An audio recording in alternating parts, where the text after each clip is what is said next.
Alright, so I got me a battle against TCV. He's a fellow YouTuber, and it's a good one. So I lead off with the Claydol. He leads off with Gengar. And he goes for Shadow Ball, and considering it does a lot, I'm assuming I didn't bring my special defense Claydol.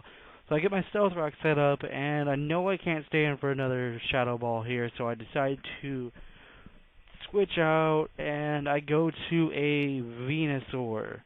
He goes for a Shadow Ball again, and the Shadow Ball doesn't really do all that much damage, but he gets a special defense drop. So now I don't want to stay in for another Shadow Ball if he goes for that, because it will do a pretty good amount of damage around this second time around. But he decides to go for Hypnosis. It misses. I wish that would have hit, so I would have had a Sleep Fodder for later on if I had needed it or not, whatnot.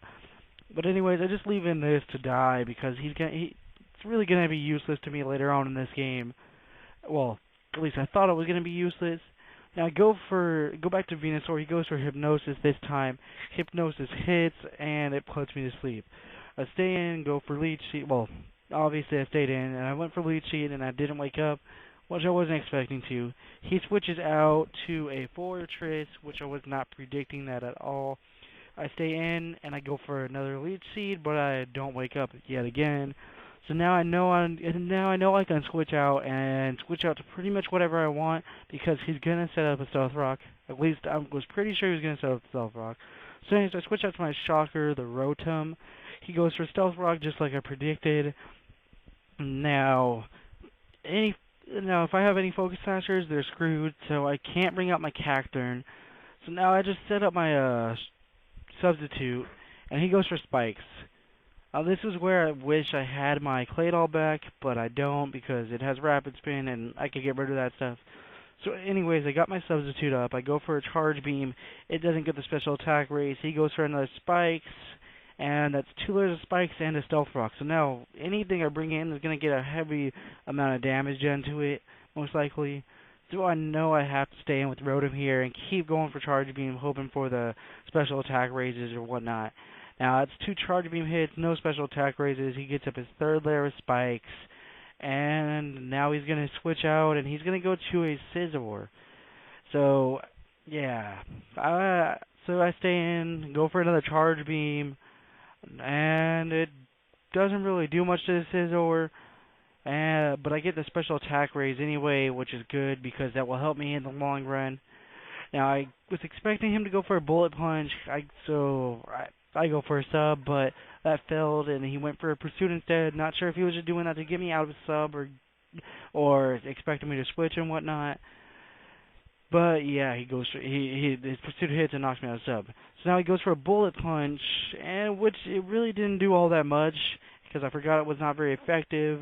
So I go for another Substitute, and I get my Salad Berry raise, which makes me faster than his Gengar. So if he decides to bring that in, I can just give it a Shadow Ball to the face, and he'll die. Now I stay in, and I go for a Pain Split to get some HP recovery, and it takes me back up to 156, which is a pretty good amount. And he goes for a Pursuit, which takes me out of Sub. Now I know that if I go for it now, I wasn't really sure if Charge Beam would kill.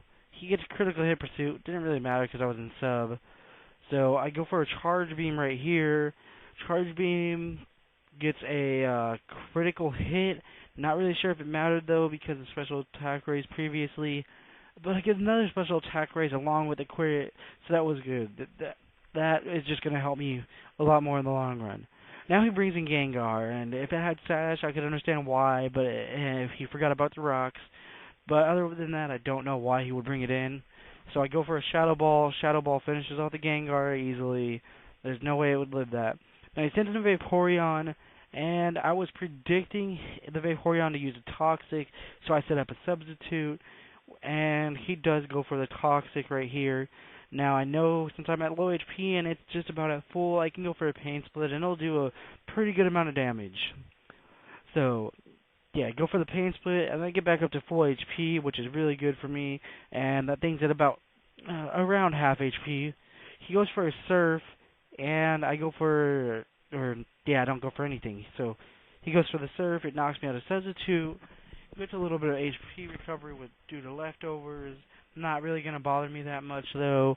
And I go for another sub, expecting him to go for a Toxic, but he goes for a Surf this time, which really sucks for me, because now the Charge Beam doesn't kill, I'm most likely dead. He gets a little more leftover recoveries. I go for the Charge Beam with like 2 special attack raises, I think, one or two, I'm not really sure. Yeah, 2 special attack raises. Takes him into red. Now I'm kind of mad because without the leftovers gain, he would have been dead. Anyways, I get a special attack raise, and to my surprise, I live with 38 HP, which is just great for me because now I can continue with Rotom and go for a Rotom sweep or something. Hopefully, as long as it doesn't have any priority moves or anybody that could be faster or whatever. So Vaporeon goes down, and he brings in a Togekiss, and I'm wondering why he brought in Togekiss, unless that was his only good option, hoping he could survive +3 Charge Beam. But with the Stealth Rock damage and +3 special attack and the stab super effective, it's gonna die. It does die. I get another special attack raise, and he goes for a Staraptor, which I'm assuming he only had the Staraptor and Togekiss left, along with Fortress, so he really had no better move than sending in Togekiss in the first place. So I go for a Charge Beam, and it kills the Staraptor. The critical hit really didn't matter on the Staraptor, because it was going to die anyway, because I was at +4. Now I'm at +5, and he's going to bring in the Fortress, which is going to go down due to a Charge Beam easily. There's no way it's not going to go down. So yeah, just go for the Charge Beam, and it finishes off the Fortress. It was a good match. Go check out his YouTube. I'll put the link in the description. Peace.